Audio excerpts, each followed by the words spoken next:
Well, hello everyone. This is Dr. Williams coming back with some of the answers to your questions.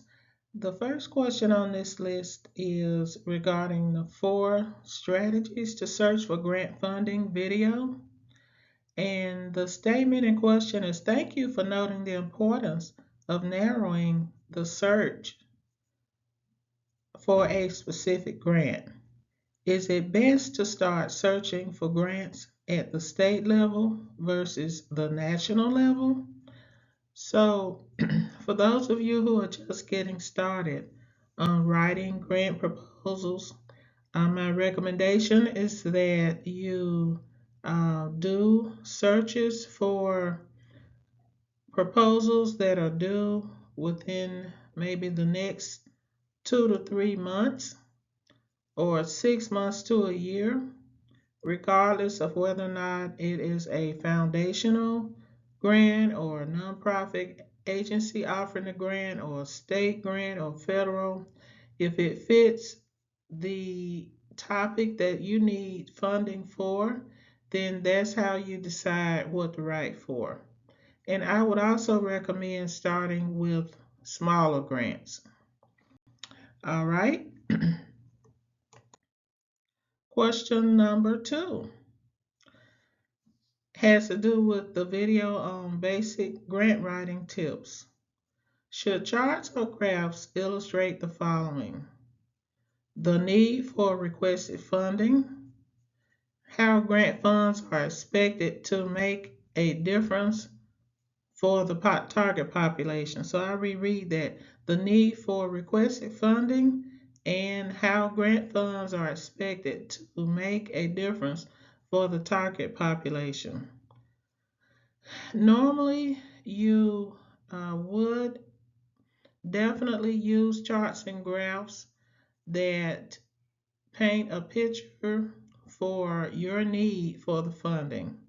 So, for an example, if you're writing funding for a population that is a high poverty population, then you certainly want to have charts or graphs that illustrate the poverty levels in that particular geographic location versus maybe another location of a similar size.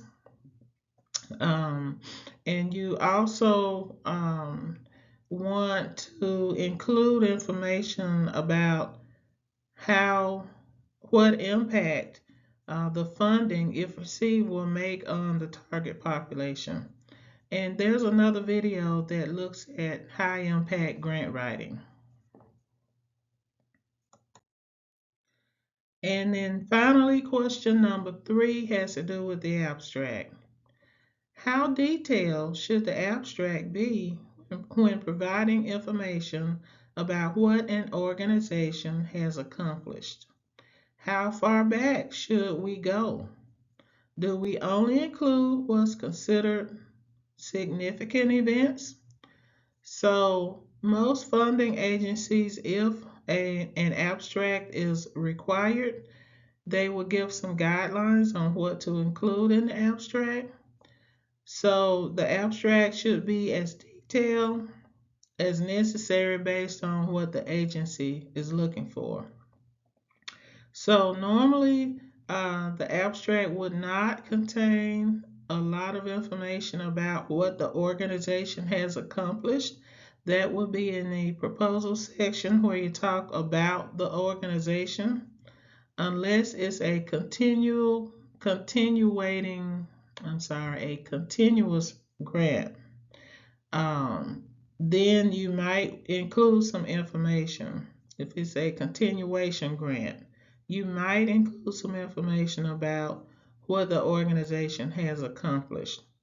And how far back should you go? It just all depends on what the criteria are for the abstract. Do we only include what's considered significant events?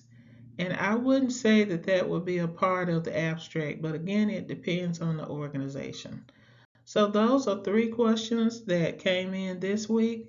I hope you all are doing well and have a wonderful day.